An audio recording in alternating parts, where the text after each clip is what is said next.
వారం 10 రోజులుగా మీరు మీ నోరు వాడుకొని గొంతు చించుకుని కేసు వాదిస్తున్నారు. డబ్బు కోసమే కదా ఇలా వాదించి డబ్బు సంపాదించడం మీరు మీ నోటితో చేస్తున్న వ్యభిచారమా?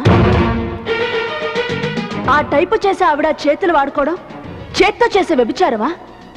మిషన్ కుట్టే ఆడవాళ్ళు కాళ్ళతో మిషన్ తొక్కడం కాళ్ళతో చేసే వ్యభిచారమా? ఎన్నో ఆఫీస్లో ఫ్యాక్టరీలో వ్యాపారాల్లో ఒక్కొక్కరు ఒక అవయాన్ని వాడుకొని డబ్బు సంపాదిస్తారు. అవేవి వ్యభిచారం కానప్పుడు నాకు అక్కడికొచ్చిన నా గర్భాశాన్ని నేను వాడుకోవడం వ్యభిచారమా?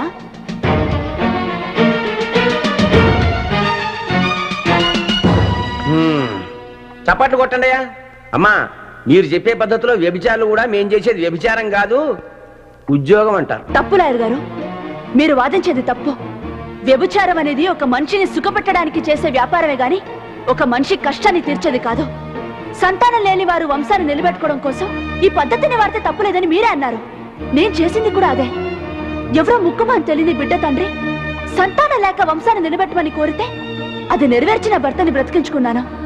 ఆ వంశాన్ని నిలబెట్టడం నా భర్త అవసరమా మరొకరు అవసరమా అని కాదు. ఒక తండ్రి అవసరం, ఒక తల్లి మాత్రమే తీర్చగలిగిన అవసరం. ఇక్కడ సంతానమే లక్ష్యం. మీరు డబ్బును ఎందుకు వేరుగా చూస్తున్నారు? కిడ్నీ లేని వాడికి కిడ్నీ ఇవ్వడం తప్పు కాదు, కన్ను లేని వారికి కన్ను ఇవ్వడం తప్పు కాదు, రక్తం కావాల్సిన వాడికి రక్తం ఇవ్వడం తప్పు కాదు. కానీ బిడ్డ లేక బాధపడే వాడికి ఒక బిడ్డం కన్నిచ్చే వాళ్ళ బాధ తీర్చడం నేను చేసిన తప్ప? దేవుడిచ్చిన శరీరంలో ఒక్కొక్క భాగానికి ఒక్కొక్క విలువ ఉండదు లాయర్ గారు. అన్నీ ఒకటే. నేను చేసిన తప్పే అయితే అసలు ఇలాంటి పద్ధతుల్ని కనిపెట్టడమే తప్పు. మందులు కనిపెట్టడం తప్పు, పిల్లలు పుట్టకుండా ఆపరేషన్ చేయించుకోవడం తప్పు, చికిత్సలు తప్పు, డాక్టర్లు తప్పు. నా కృత్రిమ గర్భం తప్పైతే మనిషి అవసరానికి వైద్యంలో కనిపెట్టిన పద్ధతులన్నీ తప్పే. ఆపేయండి, ఆపేయండి పద్ధతుల్ని. ఇలాంటి పద్ధతుల్ని కనిపెట్టకూడదని శాసనం చేయండి. మీరే కాదు, ఊరు వాడ నన్ను కాకలా పొడుచుకు తింటున్నారు.